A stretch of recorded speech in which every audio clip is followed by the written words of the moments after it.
Well, good morning, everybody. I'm Al, I'm Nick. and this is what we're making. This morning we're making leftover frittata.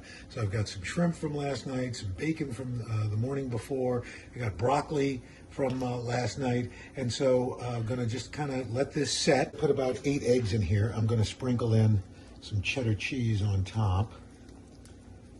The frittata is just about set.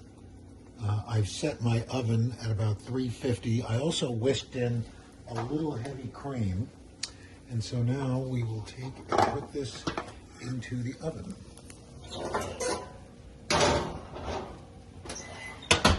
And we'll wait about 15 minutes and should be done. All right, our 15 minutes just about up.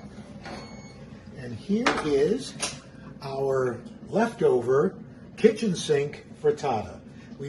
I just went into the fridge and got a bunch of stuff. Same thing with some leftover turkey bacon and some other bacon. Just you take what you got. We're shopping out of our freezer and trying to make the most of it.